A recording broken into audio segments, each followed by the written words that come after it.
शुभम करोति कल्याणम। आज हम सोमवती अमावस्या की कथा विधि के बारे में और उसके महत्व के बारे में सुनेंगे। सोमवती अमावस्या सुहागिन महिलाओं के लिए बेहद खास होती है। इस दिन महिलाएं अपने पति की दीर्घायु के लिए व्रत रखती हैं और पीपल के पेड़ और तुलसी की परिक्रमा करती हैं। इस दिन व्रत और पूजन और पितरों को जल तिल देने से पुण्य की प्राप्ति होती है। सोमवती अमावस्या का महत्व इसे भी जानते हैं। सोमवती अमावस्या का विशेष महत्व होता है। सोमवती अमावस्या के दिन महिलाएं व्रत रखती हैं और भगवान शंकर और मां पार्वती की पूजा करती हैं। उन्हें हमेशा सुहागवती रहने का आशीर्वाद प्राप्त होता है। वैवाहिक जीवन में आने वाली समस्याएं समाप्त हो जाती हैं। इसे श्राद्ध की अमावस्या भी कहा जाता है, क्योंकि इस दिन पितृ कार्य किया जा सकता है। ऐसी मान्यता है कि सोमवती अमावस्या के दिन पितरों को जल और तिल भी अर्पित किया जाता है। अमावस्या के दिन पितरों के निमित्त जल में तिल डालें और दक्षिण दिशा की ओर तर्पण करें। ऐसे करने से पितर तृप्त होते हैं और प्रसन्न होकर वंशजों को आशीर्वाद देते हैं। सोमवती अमावस्या की व्रत कथा। एक ब्राह्मण परिवार था जिसमें 7 बेटे और 1 बेटी थी। सभी बेटों का विवाह हो चुका था, लेकिन अभी तक बेटी की शादी नहीं हुई थी। इस कारण से ब्राह्मण और उसकी पत्नी काफी दुखी रहते थे। एक साधु उनके घर भिक्षा लेने आता रहता था। वह साधु सभी बहुओं और बेटों को सुखद जीवन का आशीर्वाद देता था, लेकिन उसकी बेटी के समय वह आशीर्वाद नहीं देता था। ऐसा देखकर उस ब्राह्मण ने अपनी बेटी की कुंडली को दिखाने का निर्णय लिया। पंडित ने जब उस कन्या की कुंडली को देखा तो उसमें विवाह के अशुभ योग बने हुए थे। कन्या के इस योग के अनुसार यदि उसकी बेटी की शादी हो भी जाती तो वह विधवा हो जाएगी।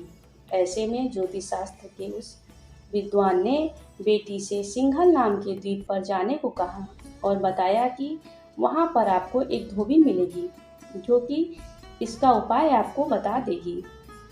पंडित की आज्ञा पालन करते हुए वह कन्या अपने भाई के साथ उस टापू तक पहुंचने के लिए यात्रा पर निकल गई। द्वीप पर पहुंचने का रास्ता जटिल था। रास्ते के दौरान कन्या को एक गिद्ध का घोंसला दिखाई दिया। उस घोंसले में गिद्ध के बच्चे थे। उस घोंसले के पास एक सांप घूम रहा था और कुछ ही समय में सांप घोंसले के पास जाने लगा। गिद्ध के बच्चों की जान को संकट में देख उस कन्या ने सांप को मार दिया।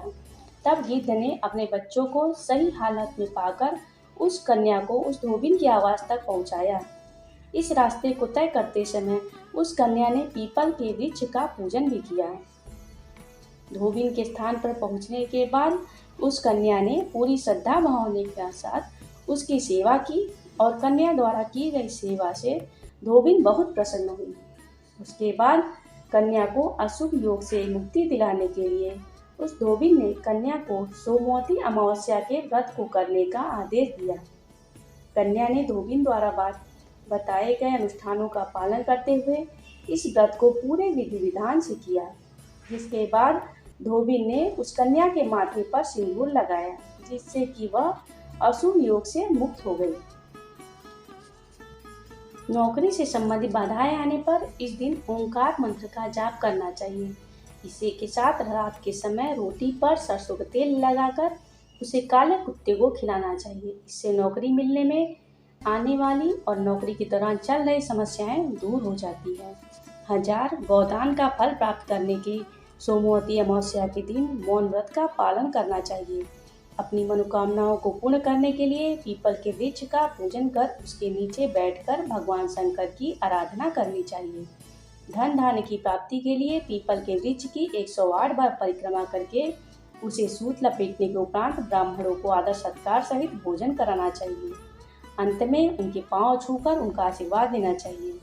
यदि किसी का धन व्यर्थ में खर्च हो रहा हो तो इस दिन तुलसी माँ की पूजा करनी चाहिए और श्री हरि के मंत्रों का उच्चारण करना चाहिए। पूजा के बाद तुलसी के पौधे की 108 बार परिक्रमा करनी चाहिए।